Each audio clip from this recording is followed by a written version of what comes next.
The broadcast is now starting. All attendees are in listen-only mode.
Well, good afternoon, everybody.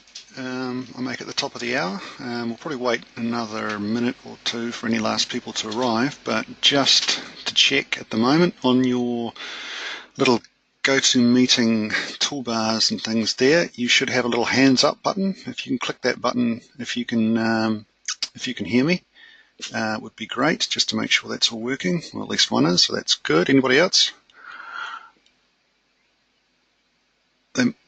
Okay, yeah, some can by the look of it. The others might have walked away from their machine temporarily. but that's okay. Obviously it's working at this end, so we'll just give it about another minute or so, then we'll start. I also wanted to check that you can see my screen, which is blue with a whole bunch of thumbnail pictures on it. Can you put your hands up if you can see that?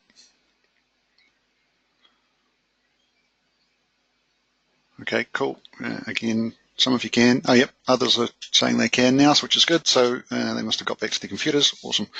All right, we'll give it another 30 seconds or so, then we'll make a start.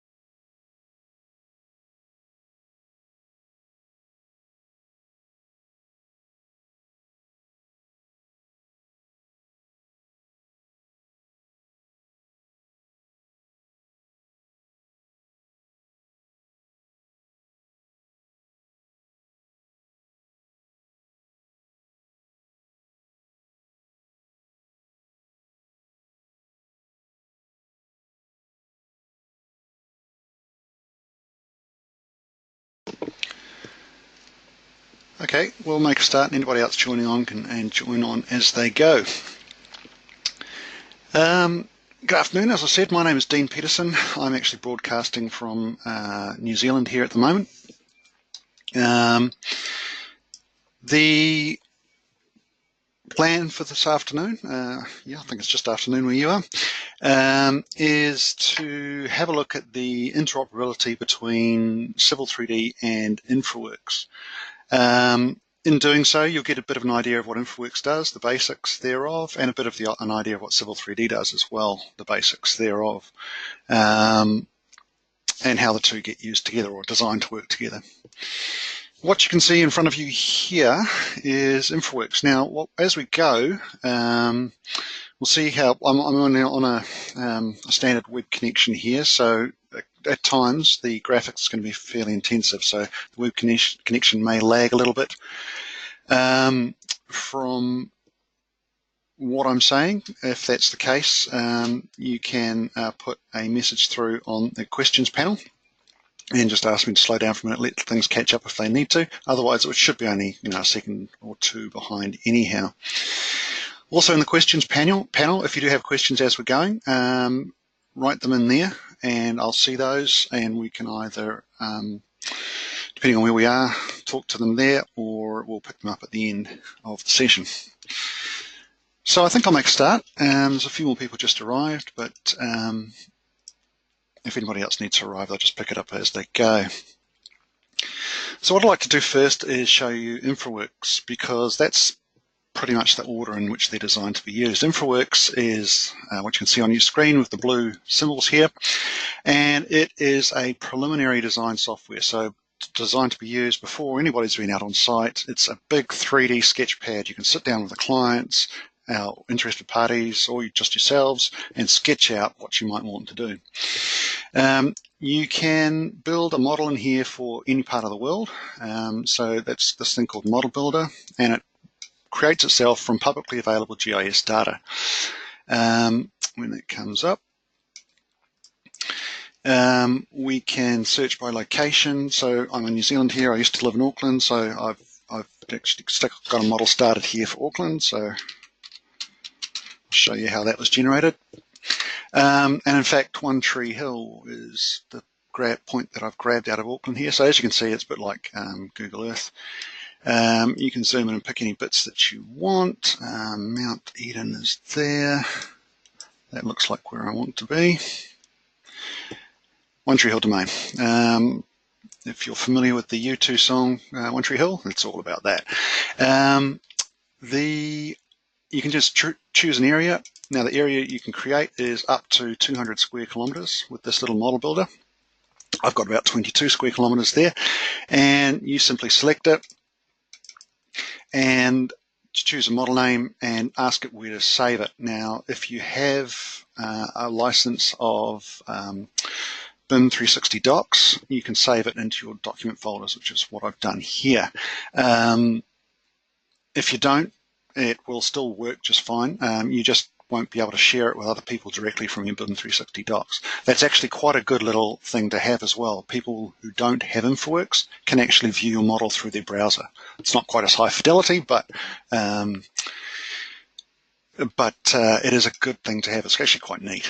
So that being done, I select it, and the servers in America make that model for you, and you can download it. Probably takes about 5 minutes to make, about 5 minutes to download.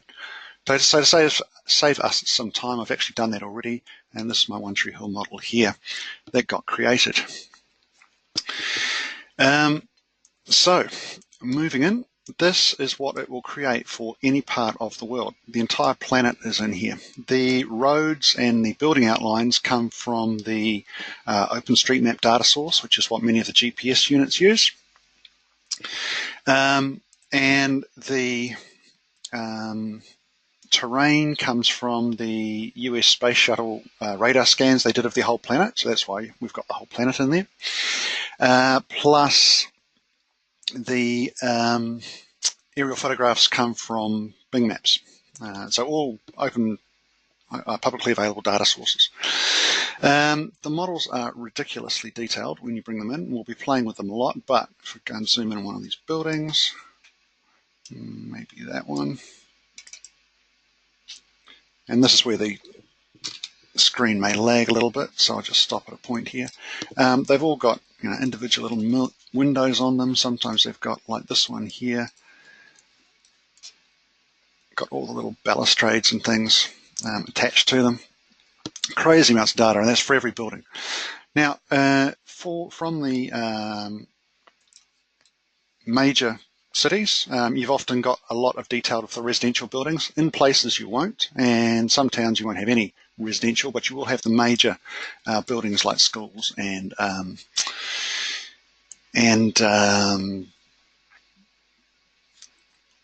do you call them, supermarkets, things like that. You'll see in actual fact some of this area here has not got that. If I can find it.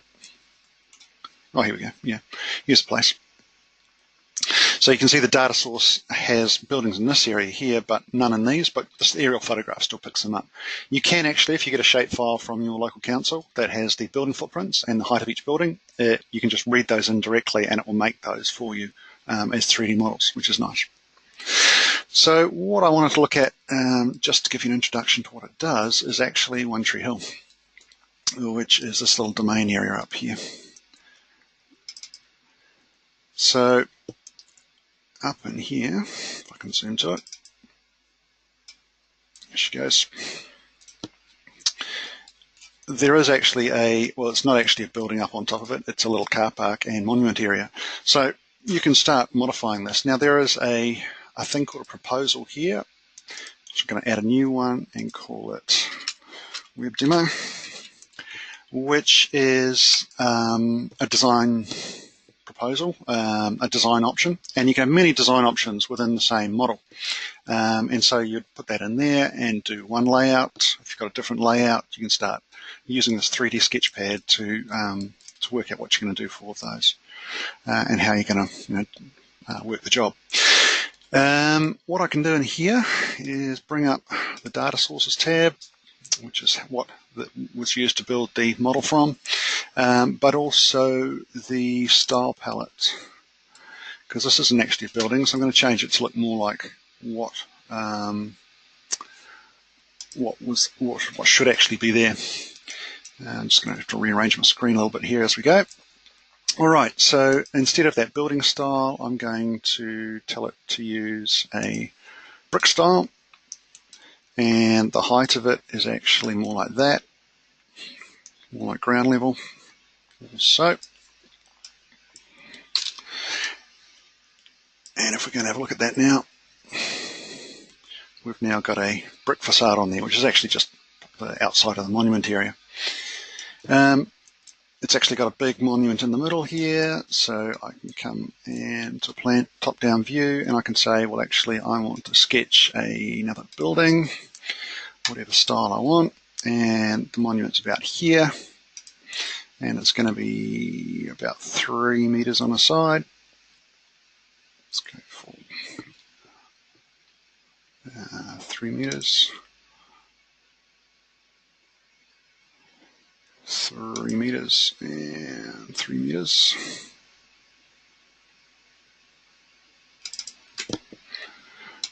And again, I'll put that same brick facade on it. I might put a, let me see, a roof slope of about 80 because it's got a pointed top, if anybody knows it. And a different roof material on there, something like that perhaps. Okay, so one building made, and it also used to have a big tree right in here, which is what was called One Tree Hill. It was a big tree. So let's put one of those in, single tree. Let's find, we'll start off with that one. Oh, that's joyful. Has to happen at least once. Not usually, well, maybe because I'm running on the webcast, but that's kind of unusual. I haven't had that happen in Infraworks for a couple of years now. Nonetheless, it should be a good example that there is excellent error checking actually in Infraworks. So let me just bring that up again. We should find that everything I've done is still there because there is no save button in Infraworks. It's running in a database in the background. It's gaming technology is what it's built from. So it might look like pushing around buttons on a game. It actually is. That's what it's actually built on. Let just fire up. We'll start up our model. We should find that that's actually still all there. Maybe the last thing that I did might not be there. I don't expect the tree will be because I don't think we went in properly, but the rest should be. Let's have a look.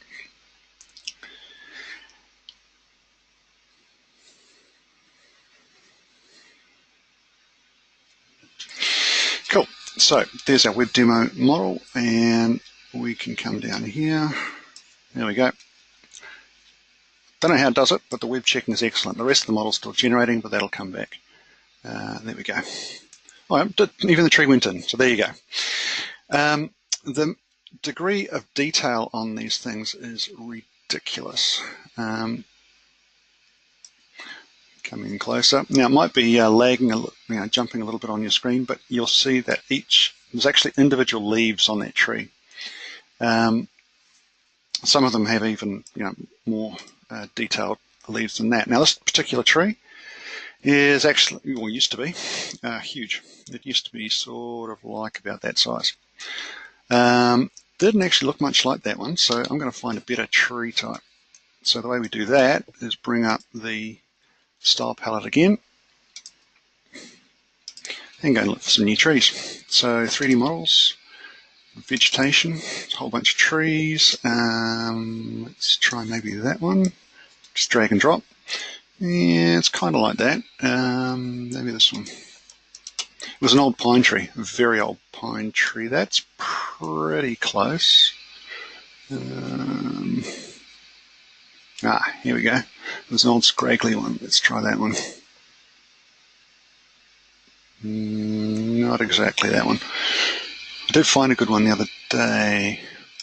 Maybe that one.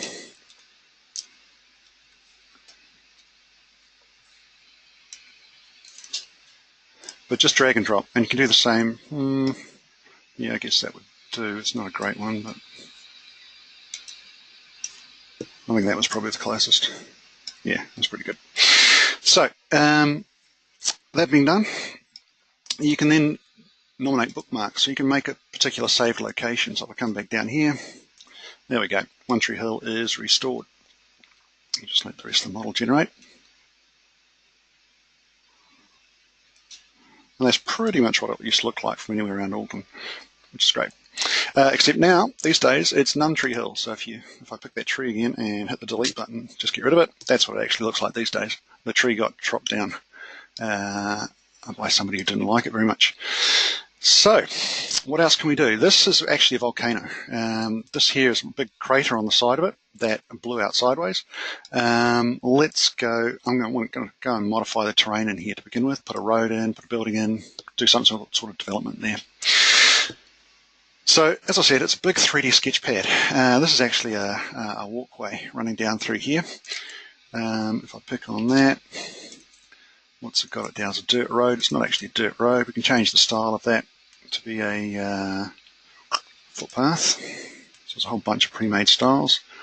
Let's see, sidewalk, there we go.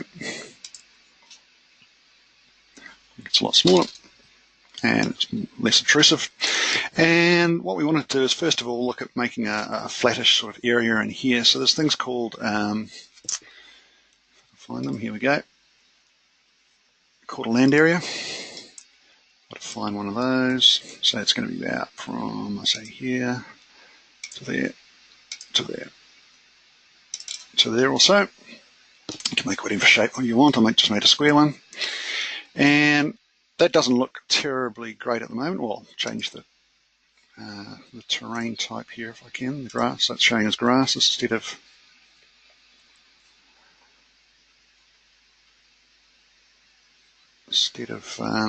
gravel or whatever that was.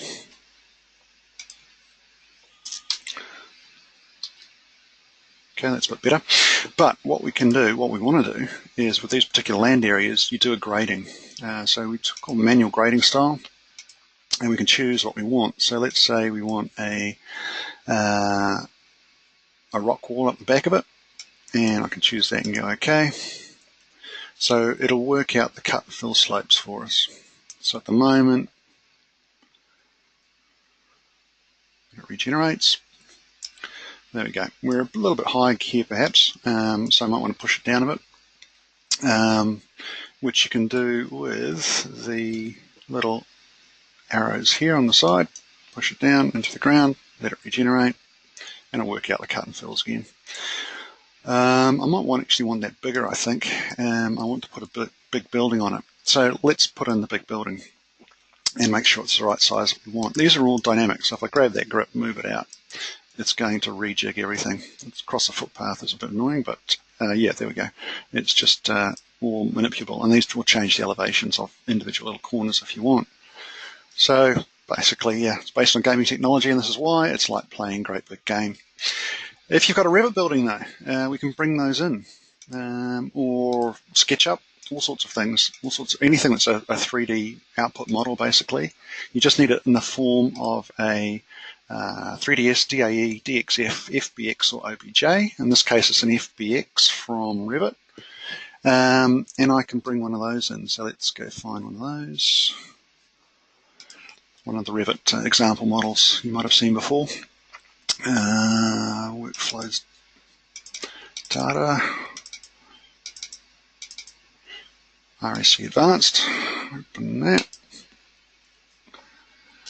and I always brought in 2 of them, but we'll run with that.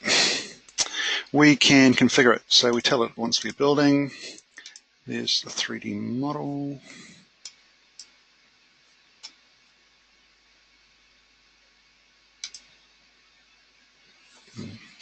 Just jump out of there for a moment. Let's just bring that in again. Shouldn't be 2 of them in that list. I think that's doing something wrong there. Let's go 3D model, sample project, go open. Maybe it's because I double clicked on it. There we go, that's better. Whenever anything you bring in, you need to configure it. So you need to tell it it's building, and you need to give it a location. Now, a Revit model normally is not georeferenced, so you can interactive place it and choose where you want to put it. So there's my model. Oh, that pad's actually pretty close to the right size. Close and refresh. And once you get it in, you can start, you can move it. It's not exactly, you just place it approximately to begin with and move it to where you want it.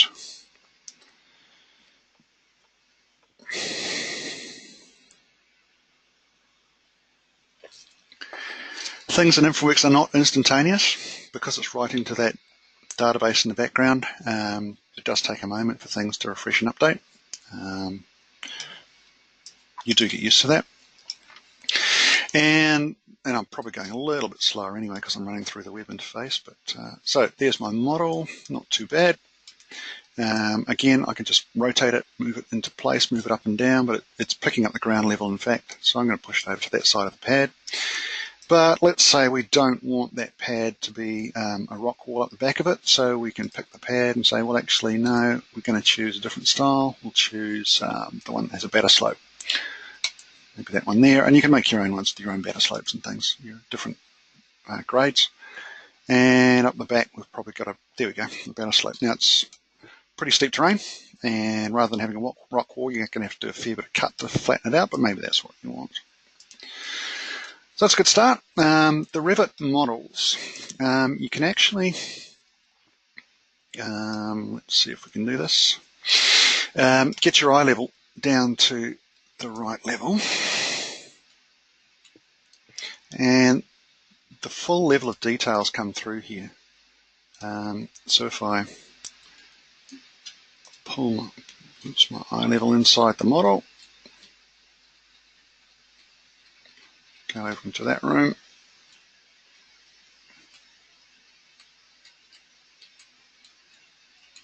you do have to adjust your eye level carefully, right position.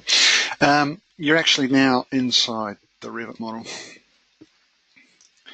Plus, because everything's georeferenced, it knows what part of the planet it's on, what elevation it's at, you can then start playing around with things like the sun and sky, the time during the day, and all your shadows and your light coming through the windows all adjusts, and your date throughout the year. More importantly, when you go outside the building, more importantly for us anyway, it does your shadow casting. So time throughout the day, you can see your shadows moving around. We've got a big shadow from the mountain behind us here. You see that coming across as well as we get into the evening. But it's it's about 3:30 at this time of year, so that's the winter months. Summer months would be more like that at 3:30, and you'd be going through till the shadows coming across the building at about 5, almost 6 o'clock. So lots of things can be done there with that, just because it's georeferenced, which is nice. Let's then go and look at, we want an access road down here. So we've got a road coming up the mountain here. It is actually quite steep. It's very steep terrain, in fact. So let's see what we can do with it. And again, it's just a big 3D sketch pad. You can sit down with the people who are interested parties and just start working with it. Instead of sketching on a piece of paper, but everything's done in 3D space and people can understand what they're looking at. That's really what it's about. You can also, of course, come back over to some other part of town down here, and you can say, well, actually, what's the view, what's the effect on the residents in this part of town of that we're building there. But as you can see, most of it's actually behind the brow of that hill. And in fact, the brow of that hill actually has trees on it. So if we wanted, we could throw in some trees of the right height just to mimic that, and then that's the sort of things you do for public consultation. I'll just bang some trees just quickly here, but I won't spend too much time on it. These are standard trees. We want that type, and sketch the area that the trees are in.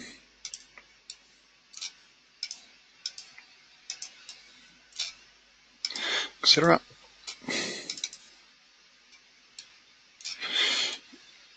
Escape.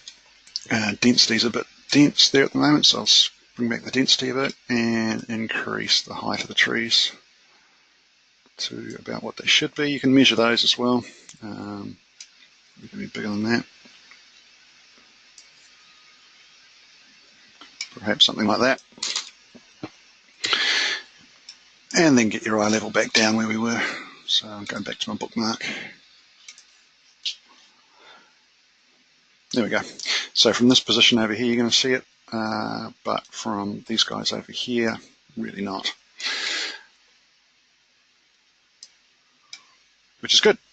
So all those things can be done in 3D space without ever having to go out on site and do a survey. This ground level, probably plus or minus 5 meters or so,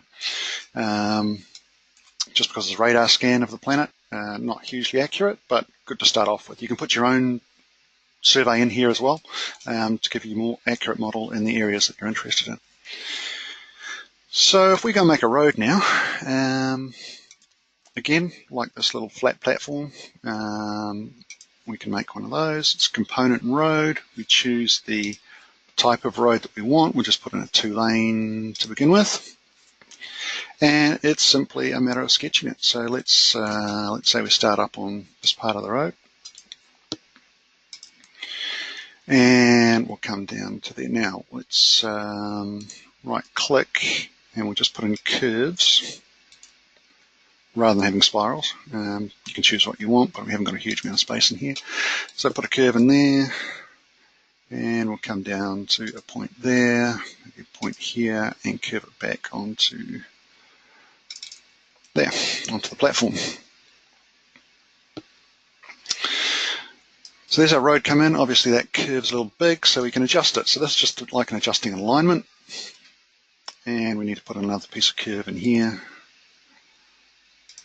That will fit. And you might want to adjust that too, perhaps. Okay, so that's the road sketched in, but we might want to control the vertical geometry of that road. It's putting in a better slope than a retaining wall. If the better slope is too big at the moment, you can control all those sorts of things. Again, we're only going to get time to show you the absolute basics here. When you bring your eye level down onto the side, your grips change. So I can grab this grip at the end and just lift her up a little bit. That is the profile of the road.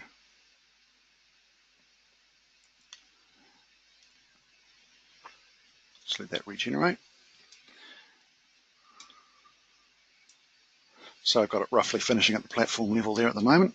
If you want even finer control, we can right click on the road and go show the profile view. And we can start saying, well, actually we want a point vertical intersection in there. We can lift that bit up, this bit down a bit.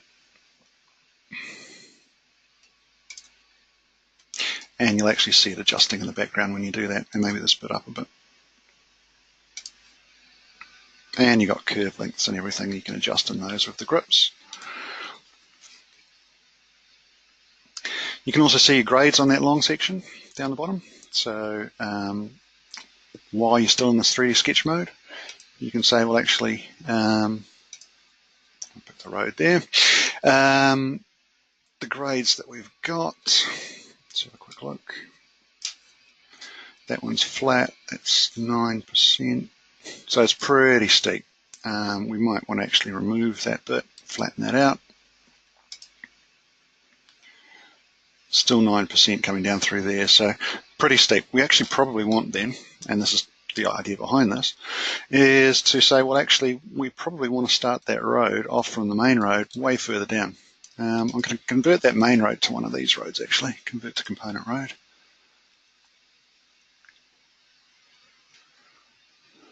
So that's also a design type road with alignments and things. And I'm going to grab the end of this one, rip it off there, bring it out to say here.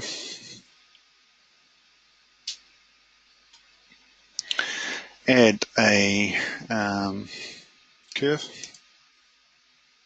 just to give me another intersection point there. Maybe change that geometry. Get the right point there. Convert geometry to just a none. And we'll try instead snapping that profile way down the hill. Pull this one out a bit.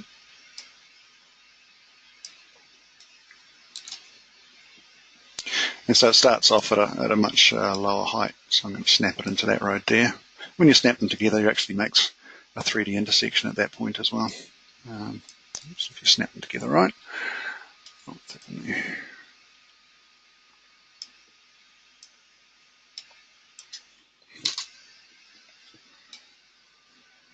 Somebody doesn't like there.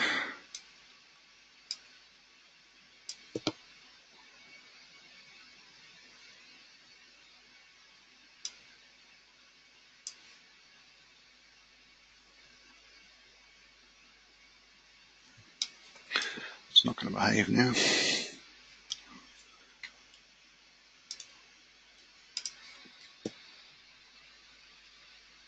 So maybe it needs a slightly steeper angle there, I suspect.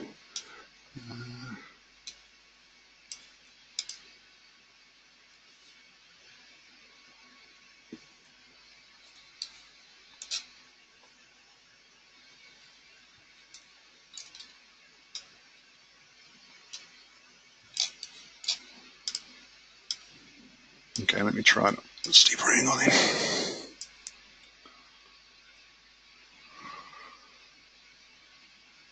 There we go, that's what I was trying to show you. Yeah, probably didn't have space there. It makes an intersection there, and you can then control the radius on the corners, make it much tighter. Of course, we don't want a great big one like that for this probably. And it does all your mark out arrows and things like that. If you want them, you can turn those off if you don't want them. You can even make things like merging bays and things like that when you go around the corner into your intersection if you really want to, but it's not going to make much sense in this one.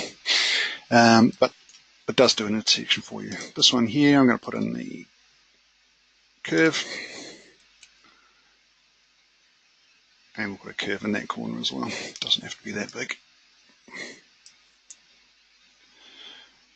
Okay, so that should actually, if we're going to straight line this thing, allow us to reduce the grade on here significantly. So we're at 9%, now we're down to 5%, so maybe we can live with that. It is, as I say, very steep terrain. Okay, so a quick idea there of what Infraworks actually does. It's a big 3D sketchpad. There's a whole bunch of things you can do, such as, well, I'll just show you this to begin with. Perhaps we're interested in this pad area about cut and fill. So we can go and say, okay, well, that's our first idea of where it should be. Let's go and analyze it.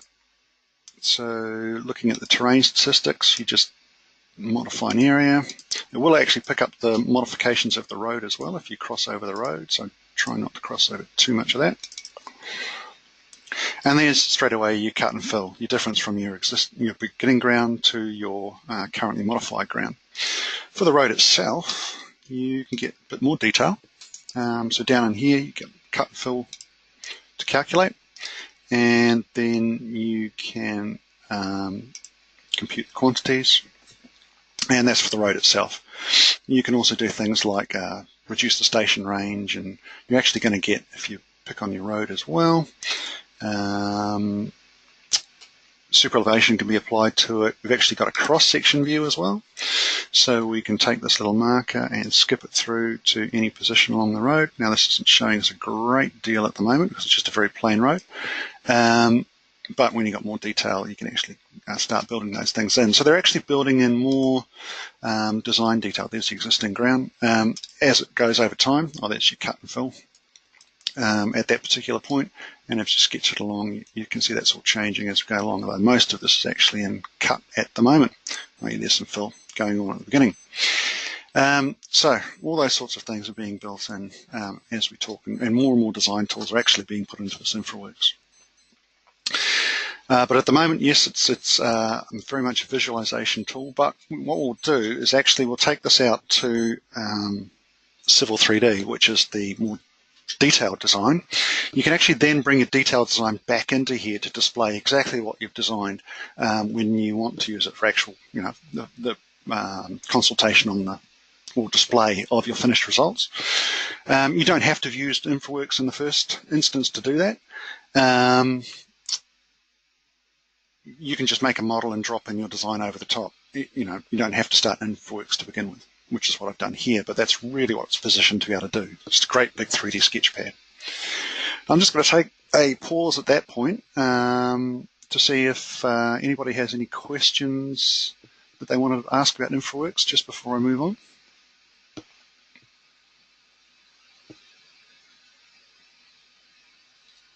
Just write those in the question panel if you can see that. Just get they've recently changed the interface to this GoToMeeting, so I just want to check. Does everybody see a question panel? Put your hand up if you do. There's a little button that says hand up. Here we go. How about point clouds? Yes, it does point clouds. They read in there's various types of data you can read in. So there is a point cloud reader here. The file formats that it can read are pretty much the RCS, or they are the RCS and RCP file. So you'd run it through recap first, which can read almost any point cloud format that happens is recap, which is the Autodesk way of doing it. And in fact, all of the Autodesk products now, I think you have to run it through recap first and then bring it in as an RCS or RCP, which is the output from recap. Then it reads in. Let me show you. There's actually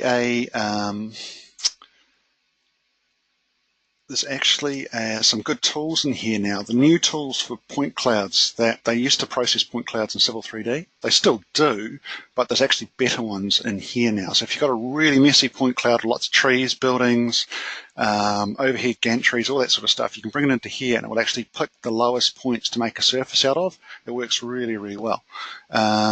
So messy point clouds can be cleaned up and brought into here.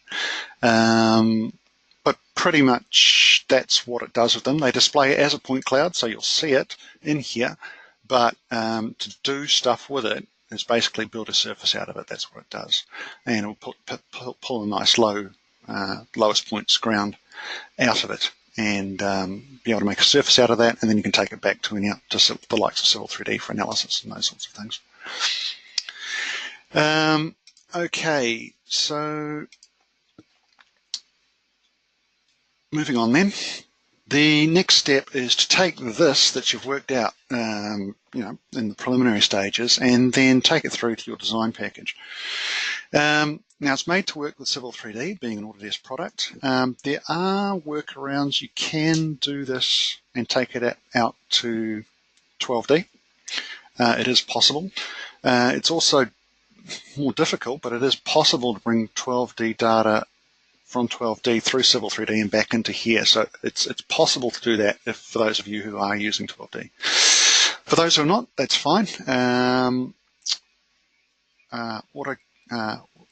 AutoCAD Civil 3D or Autodesk Civil 3D is what it's made to work with. There's a file format called an IMX file that you can use to exchange it. But if you're actually using the 2019 Infraworks, which I am here, and also 2019 Civil 3D, they can talk to each other. The same versions will talk to each other. Pretty much everybody using Infraworks is on the latest version of Infraworks, gets updated about 2 or 3 times every year. And so you transfer or move your files onto the latest version when it comes out, because they're still building new stuff into it all the time, and that's what the updates do. So if you're using the latest version of Infraworks, which most people are, you'll be wanting to use 2019 Civil 3D to talk to each other. If not, that's fine. You just use the IMX file export. You can make an IMX file in Infraworks, bring it into Civil 3D, and Civil 3D you can make an IMX file and read it out to Infraworks, and they can talk that way. And it brings basically the same data. It's just not quite as simply user-friendly. So to show you this is Civil 3D. For those who haven't seen Civil 3D before, it's built on top of AutoCAD. So anything you can do with AutoCAD, type PL for polyline, go enter, and you start drawing yourself a polyline. C for circle, generate your circles, all that basic AutoCAD stuff is the same in here. The way it produces drawings is the same. You've got a layout, you make a viewport, put your title block on it, all that stuff, exactly the same as AutoCAD. That's how it works.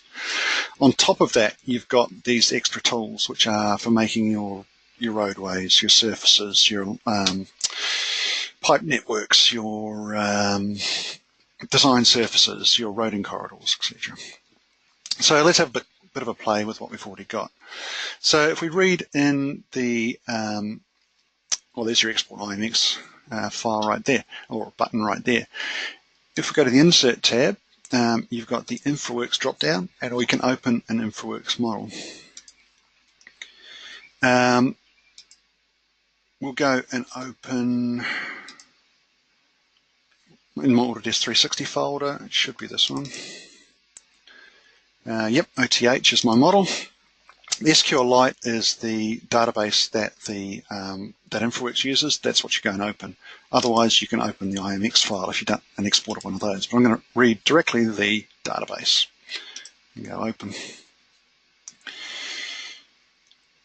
Now we need to set a coordinate system in this drawing to allow it to place it or coordinate between the database and the drawing.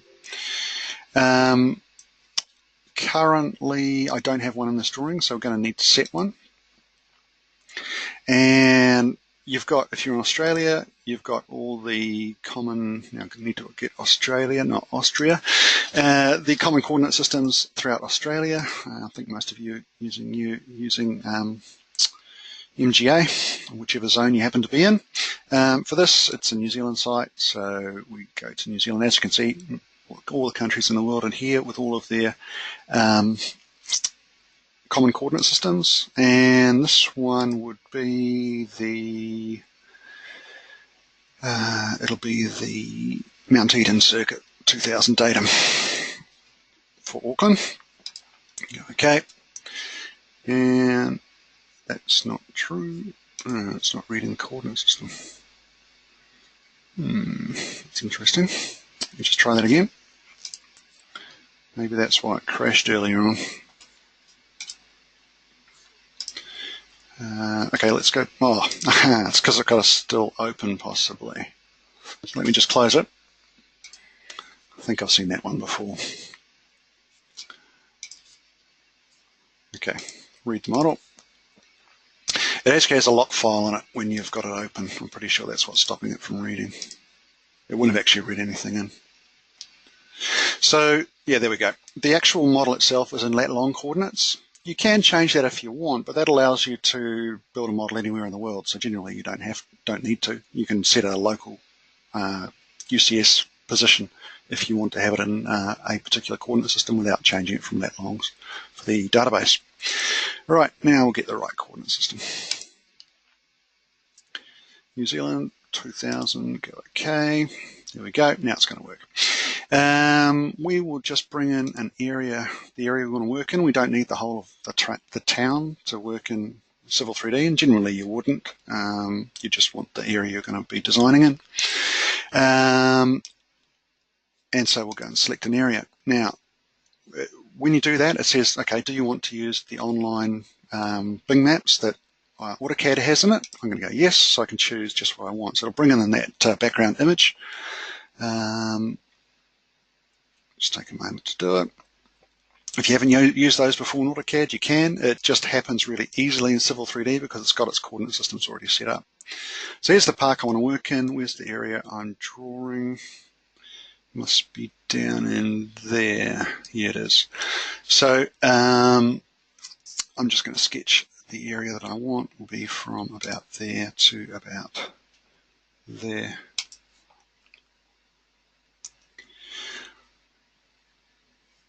So it'll transfer the existing ground surface, any design or modified surfaces, any roads, things like that. But you can choose what you want. So I'm going to actually choose. I don't want any basic planning roads. It's going to bring the existing ground, and I might as well bring that through as well. There is a water area there. I'll bring it in just for the heck of it.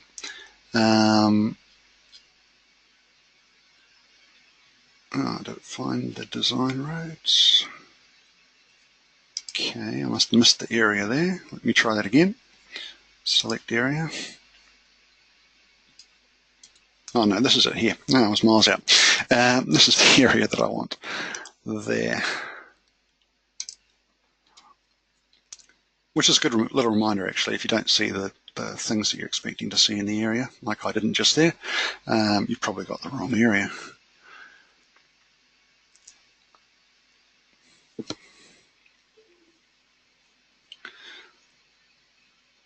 So just coming up.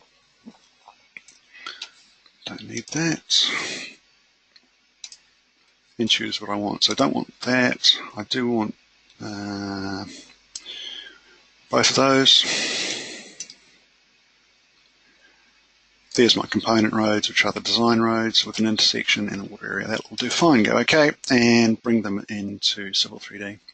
So go Open Model. Now again, I'm using the data from Infraworks here because I don't actually have a survey for that area. However, if you did, you'd actually use that and bring this in as a reference, but you'd actually base your design on that more detailed survey. You can obviously, well, like anything else, I mean, Civil 3D basically, for those who do know 12D, does the same things, produces the same sort of output, long sections, cross sections, as what 12D does. Just does it in a slightly different way, being based on AutoCAD. It pretty much occupies the same niche. I'm going to turn off that image in the background just to speed things up a bit. Geolocation, turn the map off. And this is our surfaces. Now the actual design surface, I'm going to change so we can see it a bit better. So I'm going to make it triangles, purple triangles so you can see them. Like that. And the ground surface, so it's not so much in the way, I'm going to make it what we call a style, which is going to show that surface as background triangles of a 2 meter contour interval, which is just the grey lines. There is an additional surface here, which is just where it must be where the other roads are modified the ground, the plain roads, the normal non-design roads. I'm going to turn that one off. And we just put that on. I'm going to leave it in the drawing. We could delete it if I wanted to, but maybe I want it later on. I'm going to put on a style called no display, which means it's still in the drawing, it's just not displayed, not shown. Interestingly, what also happens these days, never used to happen, there is actually a 3D corridor object. So it's actually brought the road itself through from Infraworks, if we wanted to use that. However, I'm going to make my own one of those. I'm actually going to delete that and rebuild it. So hit delete, that's gone. But what it has actually brought through as well is the alignment that we've sketched in Infraworks with all the same curves, same IP points, and in fact associated with that is actually already a profile, a long section for that. Let's see if we can, we'll just put that through to a profile, to a long section, and we should see all of that stuff. It's got that alignment name there, we can change that, but I might just leave it for now. Draw and profile view, 5 times vertical exaggeration. Don't want to change the station height or length. What things do we want to see?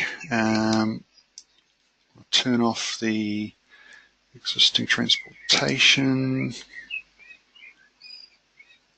That we want to see. Okay, let's see what that looks like. Those will be existing surface styles, so we run with those. Put some data bands on it, we can choose, got some road data bands there, fine for the moment. Profile 1 is the design, profile 2 is the existing. Just to get the data band numbers all working properly for you. Again, going through this really, really quickly. Now, I will point out, for Civil 3D and Infraworks, we have done a number of webcasts on this and put them up on YouTube. So if you go to YouTube and type in the search field, put in A2K, and then the next word, civil, you'll find all of them.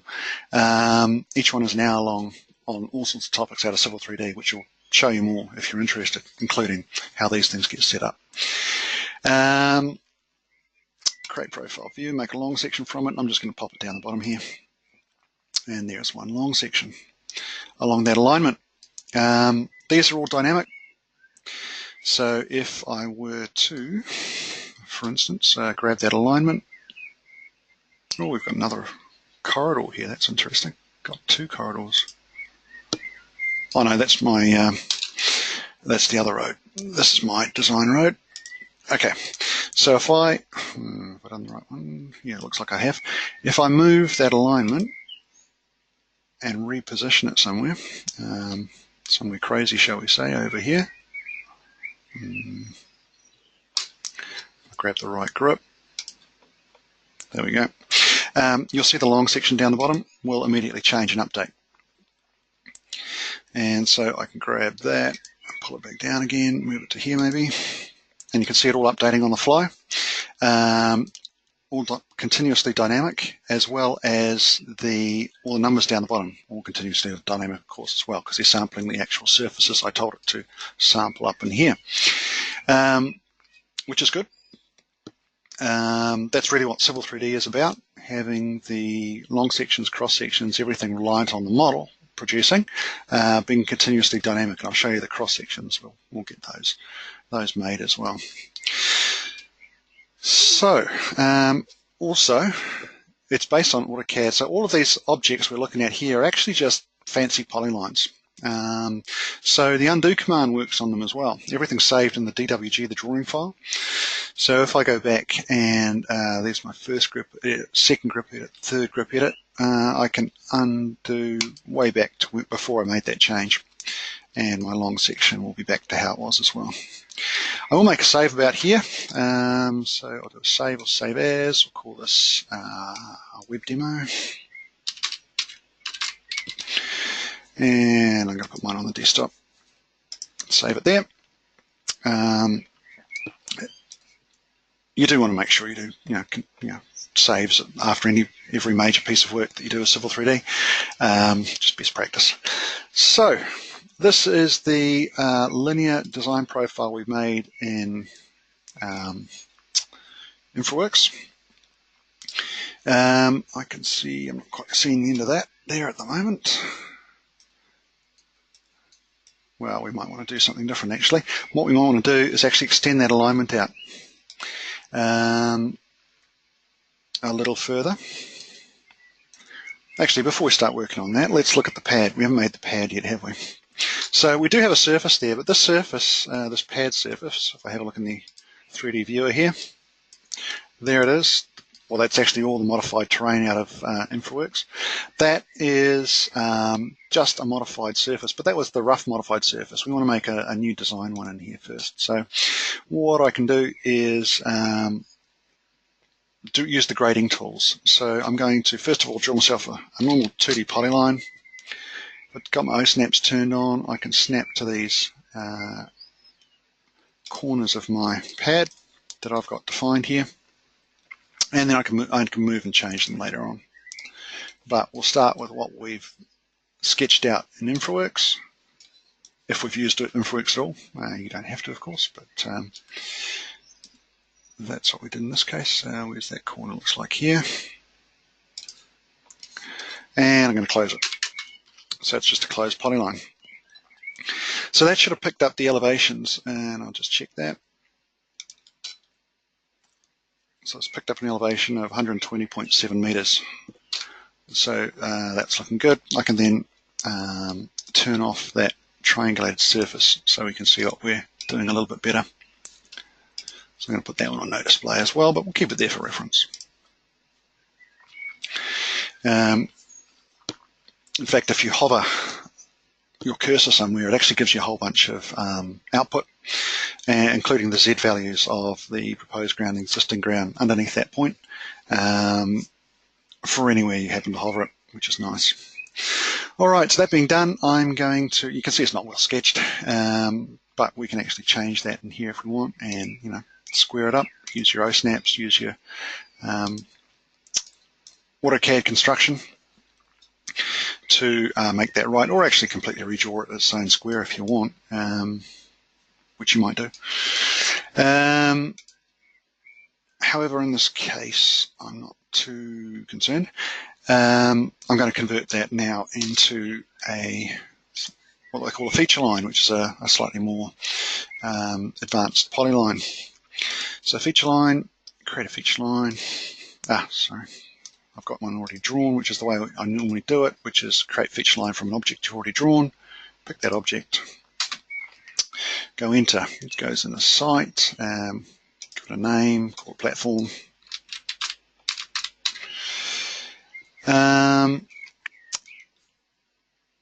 We'll erase the polyline, that's all good. Go OK, and it converts it into that. Now you probably want to check the levels are right.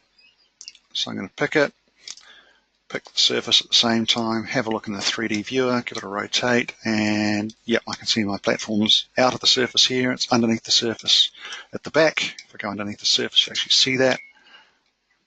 So this 3D viewer is actually really, really useful. All right, that being done, we can start grading off it, which is making that a similar sort of platform as to what Infraworks made in the first place. So grading creation tools.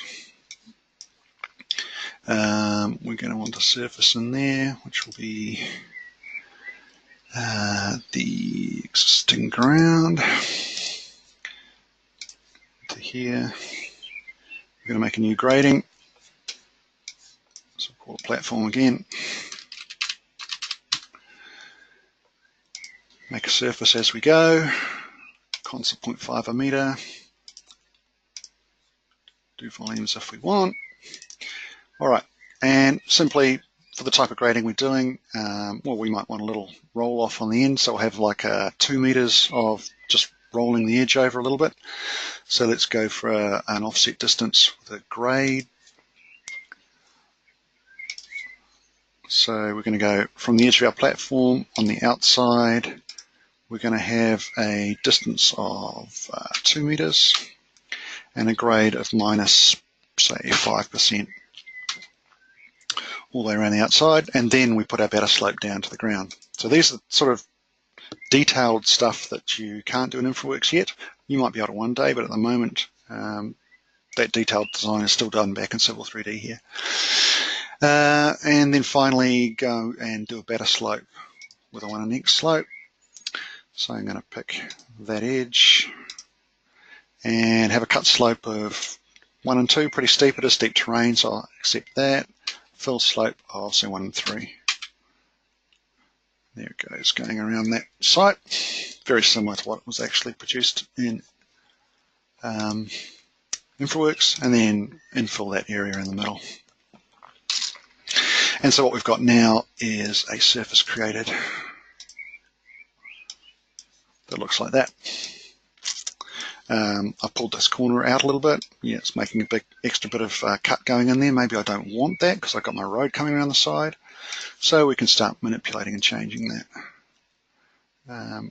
So if I actually grab that initial line that I used to generate this and just pull it in a bit, you can see it's regenerating that as I do so. Can't come in too far because that building is there, but I think the building was right down the other end, wasn't it? So maybe I'll put it out to here, and that's not looking unreasonable. All right, so you can, and this one as well, you can start pushing and pulling that around, changing the elevation of the whole thing again like you did in Infraworks, or if you're happy with where it was, and I'm reasonably happy with that, it's a fairly, there's not too much excavation going on there. I'll leave it as that. What we can then do is with the alignment down here, I might pull that out a little bit further into the platform, and then look at the road that we're going to generate. So now I've got, that's my platform surface showing there. This profile actually wants to come up to the level of that platform now. And then we can look at what we're going to do with the grades and things on here. So I'm going to put some labels on there. And import label set, which will be just the default ones for now will do. And it's giving me a grade of 4.9%. So we can start playing around with that now. We can say, well, you know, we've got a lot of cut going on here. Maybe we want a little bit of fill in the middle. We can start editing that, same as we did in Infraworks really. I mean, we could have spent more time in Infraworks, but the detailed design is generally done in here. So add in point vertical intersection. So I might want to bring it up in here to reduce that. I might want to bring it down about here somewhere perhaps, or perhaps even further down so it's not so steep. And put in some curves. A curve there, I'll give it a length. I could type in a length or a K value if I had something I had in mind, or I can just eyeball it like I'm doing now to put in the curves. And again, that's all dynamic. So having changed that, the levels of the ground surface and the cut fill numbers will all have updated as soon as you start making those sorts of changes. And I can look at the grades and start moving those things around, just like you would a polyline. And pick that, move it back down, etc. Whatever I need to do with it.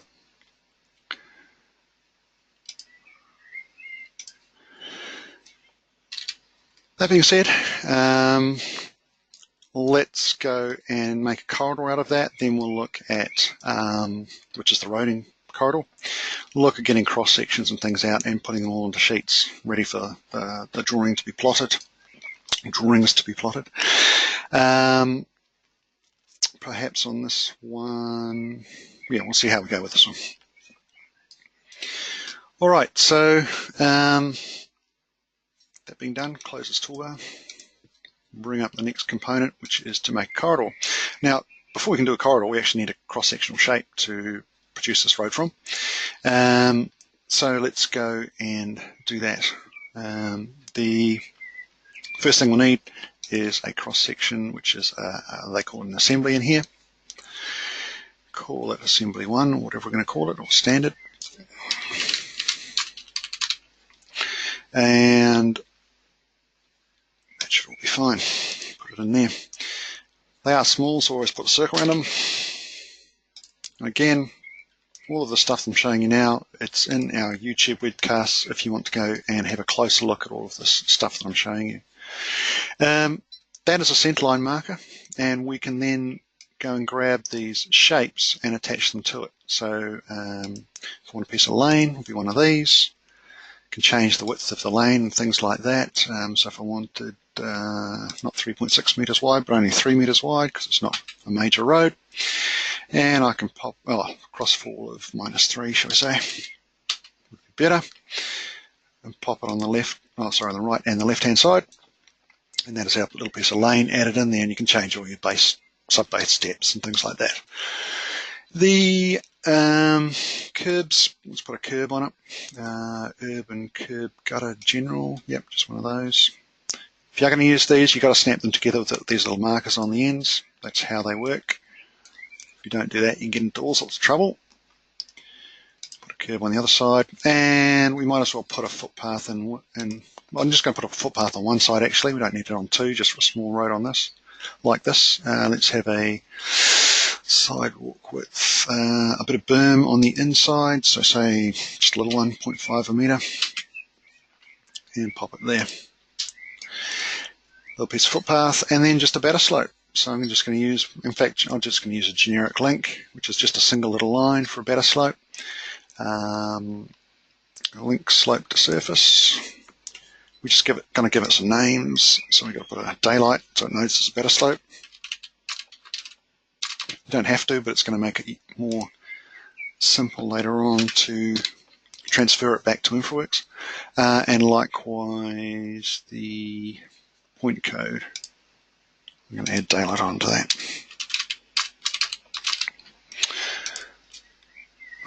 Daylight and daylight, just making sure this is spelt properly. Okay, so put a batter slope on, and we'll put a 50% slope. Cut and fill.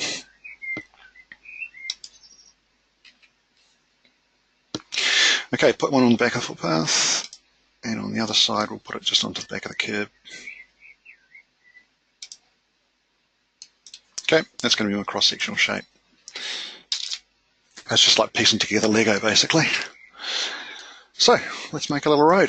So it's called a corridor. So we're going to make a corridor. Call it design road.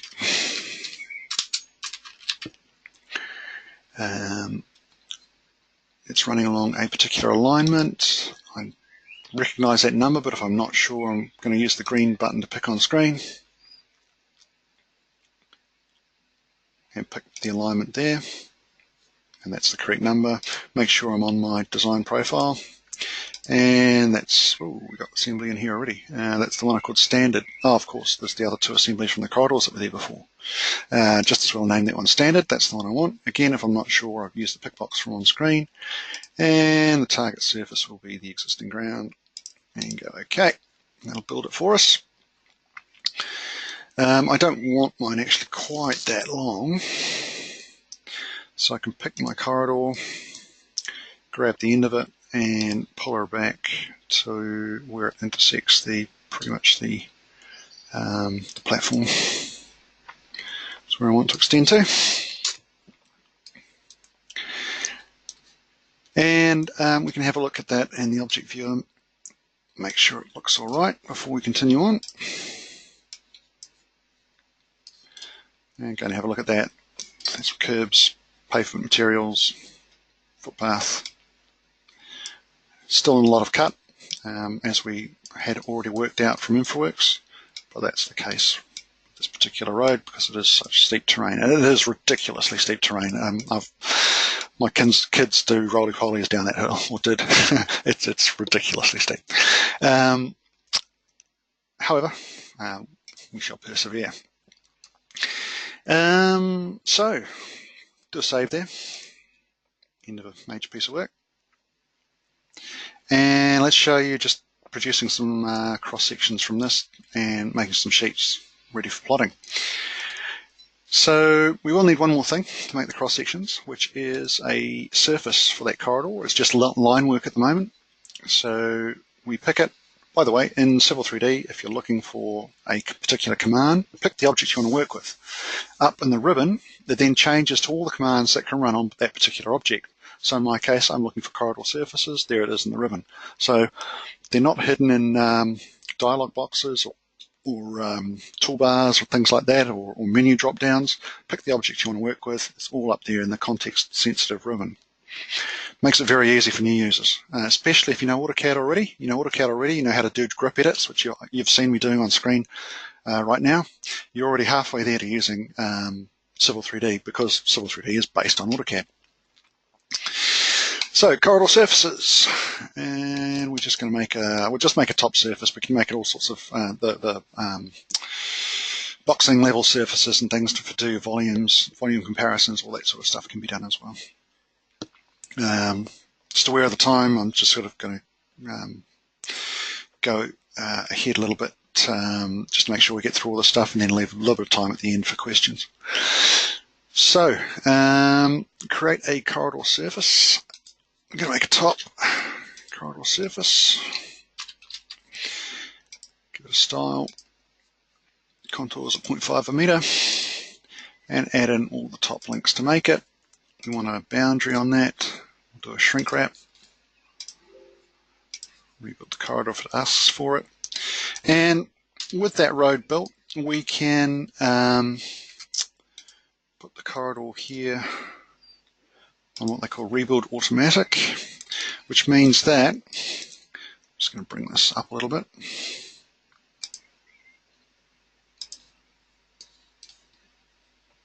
Move my long section around in model space, that's no problem. If I zoom in a little bit, pick my profile and do something ridiculous with it, like grab that grip, make a big roller coaster out of it. You'll see that change straight away in the plan view because I put that on Rebuild Automatic. Don't necessarily want that on all the time, but it will, there we go. On something small like this, only takes a second or so to rebuild, and it's not getting in the way of you manipulating the objects. All right, cross sections. So cross sections, we need to know how often to make cross sections. Define that using sample lines. So let's go pick our alignment. The things we want to see in our cross sections, you can turn on as many different surfaces as you want. I don't want all of these though, so I don't want that one.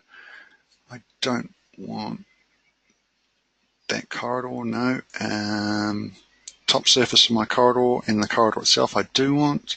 Don't want the proposed ground. I would like to see the platform. I would want to see the existing ground as well. that should do. But if you've got pipes and all sorts of other things, just tick them on in here and those are going to show up in your cross sections. Okay. And it says, how often do you want to see your cross sections? Well, I'd like to see them along the straights, shall we say, every 20 meters, along the curves every 10, and where a curve turns into a straight, I'd like to see them there as well. So I'm going to make that true. We need to tell it how wide we want them to be. So the width on the left, I can type in a number, but I don't really know what that number is. So I go and find my average sort of width on the left, and I can digitize it just by clicking on screen, make a line about that big. So that's how wide it's going to be on the left, which is 23 meters. So just round that out. And on the right, let's try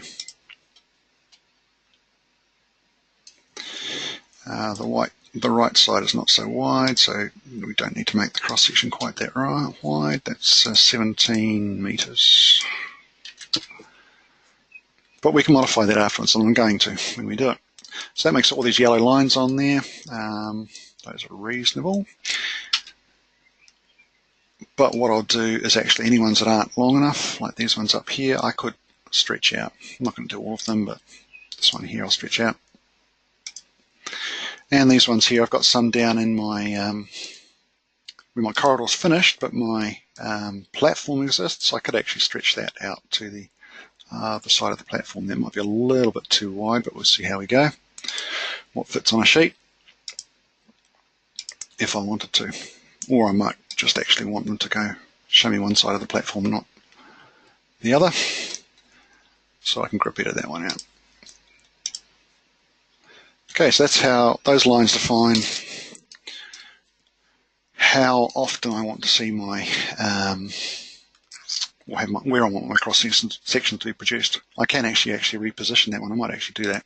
If I don't want it actually at that position, I can pull it back a bit so it's not quite so wide, and then I could pull this edge in to make it fit on the sheet a bit better if that was the case. We'll see how it fits. All right. So we want to make our cross sections now. We've got to find where we want them to be. I want to set my scale here. This is very important. The same scale as what I want my sheets to plot at. So I figure for these, probably A1 sheets, if we're plotting A1 sheets, 1 to 200 scale is going to be about right. You can play around with that a bit, but to work out the sheets and how many sheets you need to fit the cross sections on, which is the automatic tool called Plan Production, you need to set the model space scale to the scale you want to use to begin, and then you can change it to something later on, but that's what it requires. And many people get that actually wrong when they try it first, so I'm just pointing that out now. That is in the webcasts that we do as well. I've done a webcast on this plan production stuff, how to make your long section sheets and cross section sheets. We're just doing the cross section sheets in this case, but the long section sheets are very similar. So we create multiple views. Let's see how we go. So here is our alignment. There's our sample lines. We're going to call them, each view name, I'll just call them XS1, XS2, XS3 for the layouts that get produced in the drawing for our my cross-section sheets. So just rename that. No vertical exaggeration.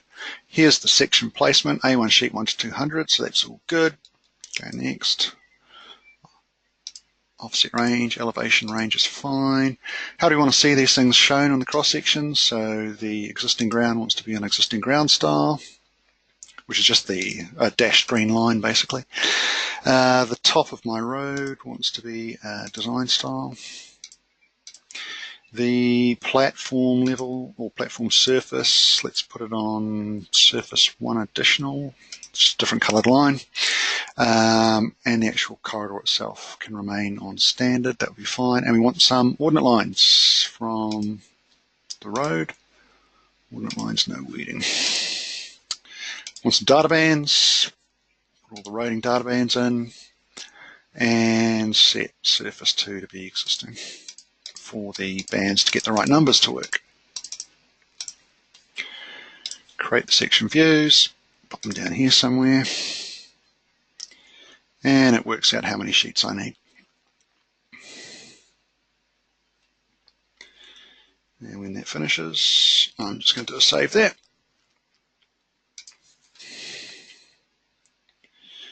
All right, let's see how those last long sections worked out. Okay, here's one of them. That's the one in the middle of the curve that I stretched out. That's much bigger, so that's okay.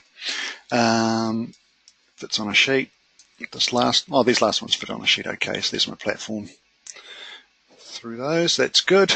Might come back and do the work on the bands for those, but I just need to tell it to sample the section because my corridor doesn't exist in those cross sections, so I can get the bands working. We'll see how we go for time. But what I wanted to show you is these are continuously dynamic, which means that if I decided, well, actually, this one here I also want it as wide as that one, I stretch it out. It's already made that change. So that the change is here. There it is. That's the one that's been made much wider. Now you can see it's actually crossing over my previous one. So we want to rejig or space out these sheets, these cross sections on the sheets again. So if I pick it and go update group layout, it will work out the sheet spacings again. And you can see it's knocked it off to the next sheet because it couldn't fit them both on the same sheet and keep them in columns. So that's what it's done. And if it needed to, well, actually put an extra sheet on the end. It looks like it's got 3 on the last sheet now rather than just 2. So that's good. That being done, we can then go and put these into layouts ready for plotting. So on the output tab of the ribbon here, create some section sheets. That's all good. Section sheet VXS 1, 2, 3. It's going to make a sheet set. If you don't use sheet sets, you can just ignore it. Save it in the location where you want to save it. So I'm going to put one on my desktop where my drawing is. And go create sheets down the bottom. It's going to save the drawing. And again, there is a process like this for producing sheets with long sections as well, with a plan view and a long section. Do have a look at my webcast on the plan production tools for Civil 3D to show you that. But as we can see down in our cross sections sheets, when we get into them, it's grabbed a title block. If you put your own title block into the system, into the files in the background, it will grab your own title block. That's just a little indicative one in here to show you how it works. But basically there's the first sheet of cross sections, second sheet, etc. All worked out. Now what I did want to show you is that what Civil 3D is about is those sheets now all directly reference the model space model. So if we go and change the model space model in here, which is, if we take that and, well, we'll do something silly with it, move it right up. So we've just got a tiny bit of cut in there. The model will go mad, I expect, but not too mad. It updates these. So these are now in a massive amount of fill going on for the beginning part of the road, but your layout sheets, what you're going to actually plot in your plotter, also update immediately. They're continuously dynamic, which means that they're never out of date. These, you can't stop them being dynamic. They're always continuously dynamic. So you make a change to your model, you get your model looking right, your sheets are running directly off your 3D model. You go and plot them out again to PDF or actually to physical paper if you still use that. So like I said, this is the sheet set that gets created. If you like using sheet sets, you've got one already made. If you don't, you just ignore it. All right, so that's a real quick run through of what Civil 3D, or how it works basically, and what it's designed to do. There's a few other things that it does, like the pipe networks when you're doing your gravity stormwater systems and things like that, sewer systems. You can use the grading tools, like I made that platform to make dams and ponds and all those sorts of things. All sorts of things can be done, to be honest. It's a very basic corridor here, road, but you can do all your intersections and things like that can be done, your cul-de-sacs, your roundabouts, getting into more detailed design stuff. Right, so the last thing I want to show you was when you've got this data produced in Civil 3D, to take it back into Infraworks to use it for display purposes. So you can show your completed designs at the correct levels, your correct design, to the public, to the council, to whoever you want to display it to in a full 3D environment. So I can get an idea of what you're proposing and the effect it's going to have to the local surrounding area. So let me just save there. I should be able to leave this open in theory, we'll find out, and switch back to Infraworks.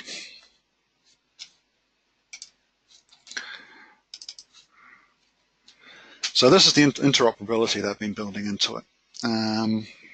I suspect one day you're going to do almost everything in Infraworks and then just simply spit out to Civil 3D to print your drawings. There was a little tool like that around for a little while in the beginning of Infraworks.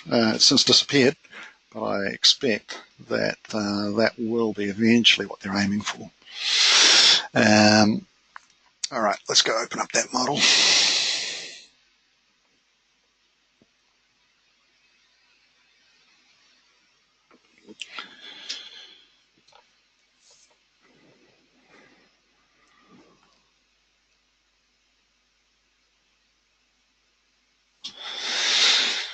Okay.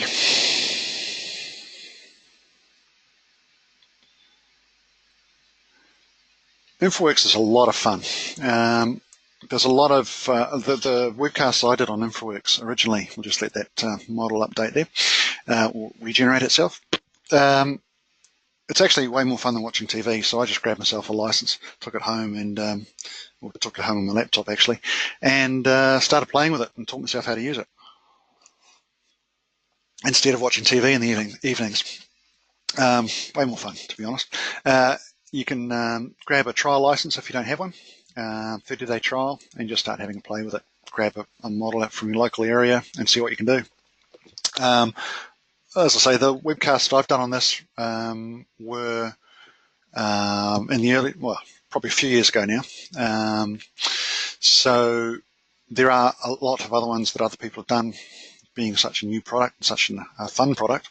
There's heaps of them out there if you want to learn how to use it or get some instruction, as well as playing with it yourself. Now this particular piece of water I'm pretty sure is not there, so I'm going to select that and delete it. Maybe the Space Shuttle thought that was a very wet paddock. Yeah, it's a paddock. When they flew over, and that might have got identified as a water basin. It's not. But just select and delete the things you don't want. So to that effect, let's make a new proposal in here. So this is my sketch proposal. I'm going to call this Final Design. And I'll just copy whatever's on screen and make a new proposal. And then you can bring in or delete any bits you want. So that's Final Design. I'm going to delete out my sketch road here and bring in the Civil 3D one. I'm also going to delete out this platform here and bring in my Civil 3D one as well. I'm going to leave the building there because I just want to reposition that when I get it in. All right, so first of all, I guess, well, we can bring in everything actually. It's in the Data Sources tab.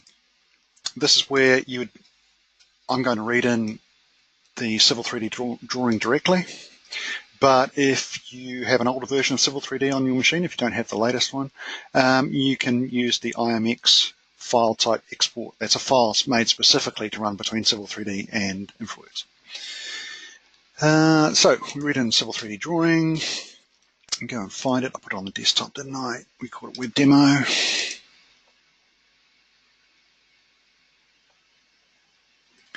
And it connects to the data source. Now, like anything else, we're going to need to configure it when we bring it into Infraworks and tell it what to treat each object as. When you're looking for webcasts about Infraworks on YouTube, if there's any ones done by the Bartles brothers, Jeff and Jerry Bartles, they are excellent. Very, very good webcasts. So that's Bartels, B-A-R-T-E-L-S. Yeah, take those, their webcasts as gospel. I believe they're testers actually for Autodesk themselves. All right, so one thing I did want to do, there's one thing I've forgotten to do back in Civil 3D, so I'm going to do that before I bring this in. So I'm going to cancel out of that, go back into Civil 3D. There is, for that road, a style I want to change it to, which has colors associated with it. So let's go into here, and then those colors will come through into Infraworks as well. It's called a code set, and it's a code set called 3D Render Basic Plan.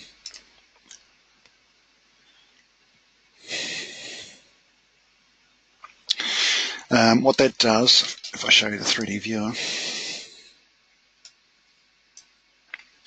is it puts these colored faces and renders those materials. There's actually an image put on each one. Those are pretty rough images, but we'll see how they transfer through. They're usually a little bit better than that. It might be something to do with the latest version of Civil 3D, but that will do. That'll actually work. So let me close that object viewer, save my drawing,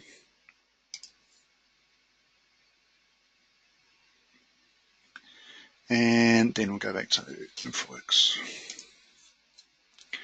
and read it in. So Civil 3D drawing, pardon me, on the desktop, web demo, we go open.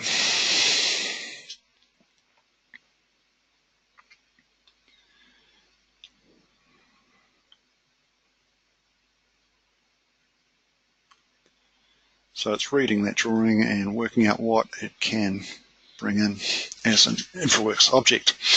All right, this is the bit I was expecting to see, these coverages from the corridor. That's the colors. All right, I don't need the alignment. I don't need the existing ground. Don't need the transportation or proposed ground. I do want the platform. I do want the top surface of my corridor and the corridor colors. So that's all I'm going to bring in. We go OK. For the terrain, here's my platform. Each of these will need to be configured. So they are actually pretty much pre-configured. I want to leave that, don't want to convert it to a grid. Geolocation knows what coordinate system it comes in, so it puts in the correct location in the model. That's all that should be required there. Go close and refresh.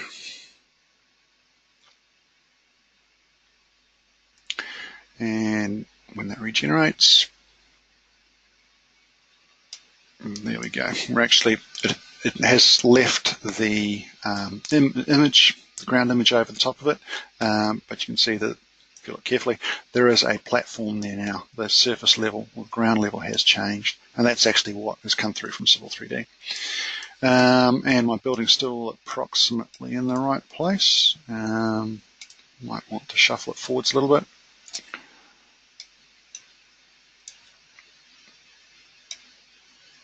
And the level, well, actually no, it's off to the side of it.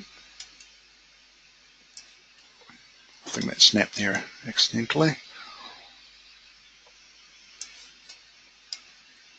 Level's pretty good.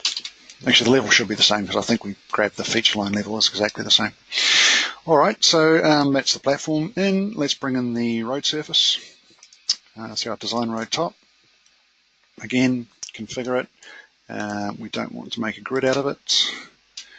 Everything else should be okay.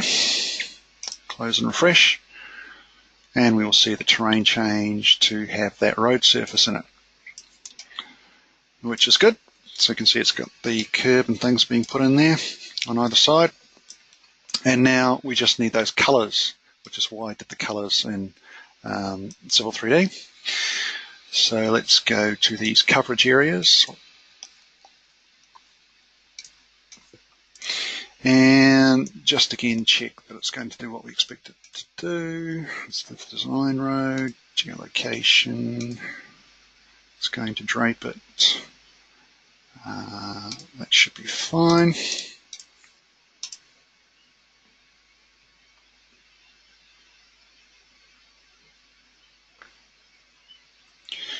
And there we go.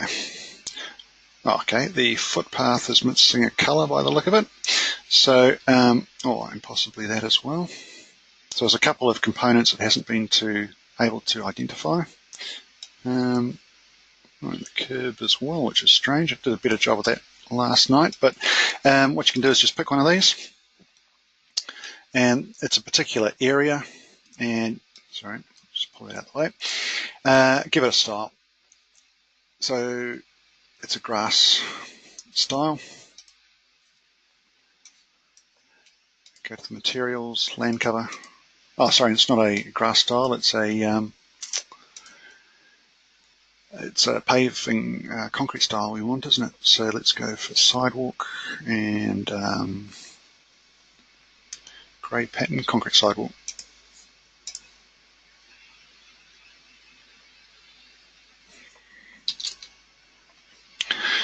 There we go.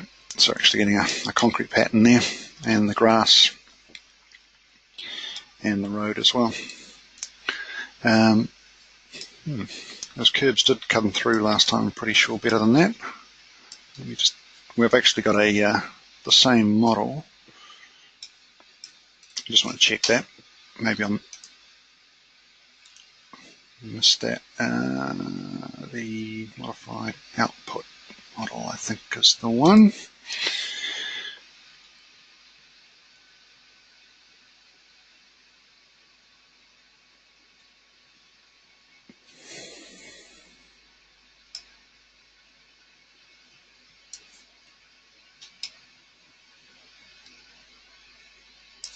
Oh no, it did the same thing. Alright, it looks like in the new version it's not translating the colours quite so well.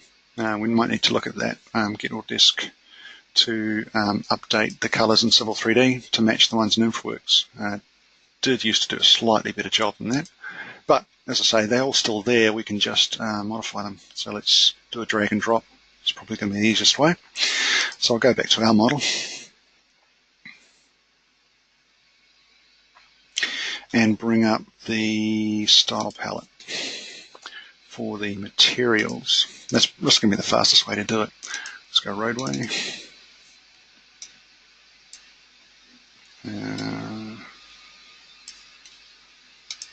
Sorry, it wasn't web demo, was it? It was file design. Web demo was the one we started off with earlier on. Yeah, generate. There we go. So you can just drag and drop. So for instance, the materials here for roadway, just drag that one onto the road. That one onto the road if you want a slightly more grey coloured road. Or surface black asphalt. That's probably what it was, is it? Yeah. Surface dark's probably better.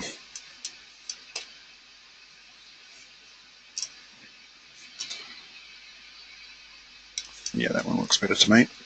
And then the curbs, of course, you can go and do the same thing. So just a concrete surface for the curb, top, bottom, and side. As I say, you didn't used to have to do this. It would come through quite nicely without having to do that. And if we go for grass, land cover, manicured grass, drag and drop that into there. There we go. Lovely. And do the same on the other side. Won't take a moment. We don't have grass on that side. We could put tall grass if we wanted on the berm, on the better slope, just to make that slightly better colour. And then go back to my road. There's a whole bunch of pre-made, oops, that's railway, pre-made things you can grab, as you can see.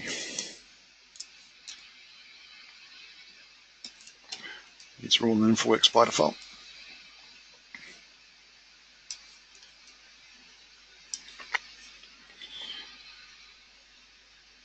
Cool. Then you can start dressing your model up. So, for instance, with the pre-made models, it's a whole bunch of stuff in here you can pull in. to make your model look better. Let's show you up the top of the hill here, for instance. The tree's gone all funny.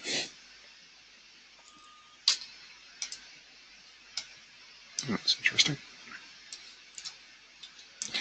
I'll delete that out of there because that's not right. Something's transferred funnily between the two things. Put back in a tree.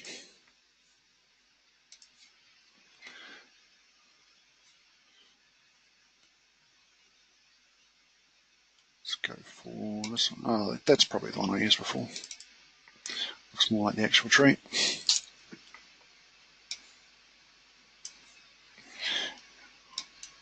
Push it down to the ground a bit.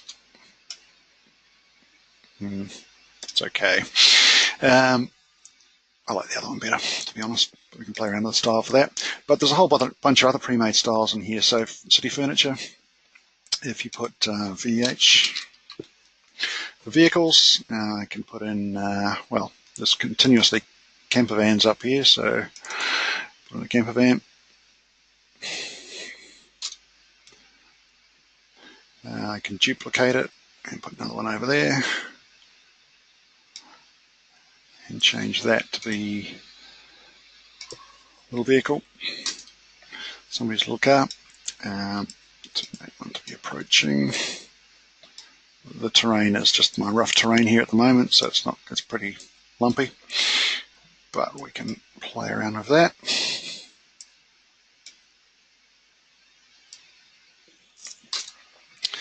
Put some people.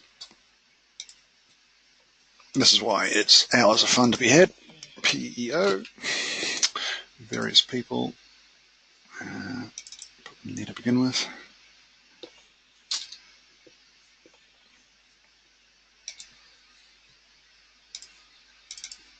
So that'll go on the roof. I'm not sure he will. I think he's gone to ground level there. That's okay. We can pull them across.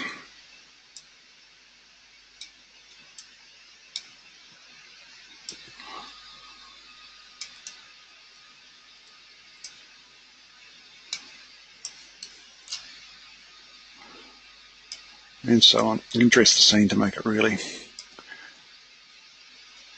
come alive. And especially when you get people and vehicles in there, if you're trying to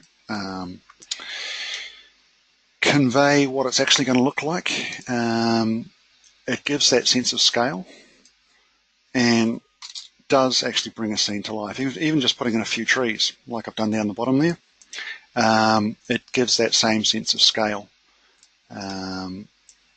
Oh, that's why that tree wasn't there. It was None Tree Hill, wasn't it? It's the current one is not One Tree Hill, it's None Tree Hill. So I'm going to make it as current. There we go.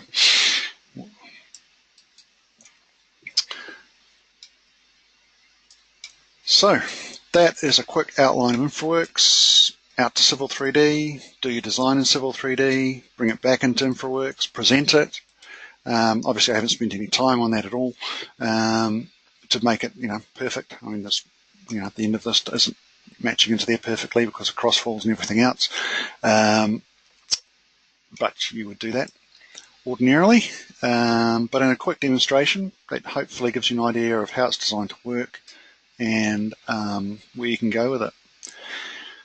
What I haven't done is asked you for questions about Civil 3D, or in fact Infraworks, questions about anything at this point in time. If you want to put it into the questions box there, I can endeavour to answer those in the last little while before we call it a day.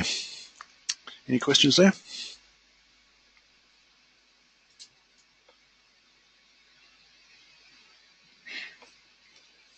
Looking good.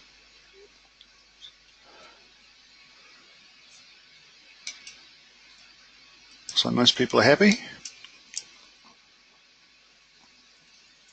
Okay. Well, if there are any questions later on, just reach out to Karen, who organised this. She'll be able to pass those things on to me as well. And we can, answer you via email or show you, point you in the right direction for some webcasts and things that we've done, if there's more that you want to know. But thank you for your attention this afternoon and your time, and have a good weekend. I think I'm looking forward to mine. It's almost 5 o'clock shortly, so I'll be happy, and into beer o'clock fairly shortly. Very good. Thank you for your attention, and we will catch you online some other time.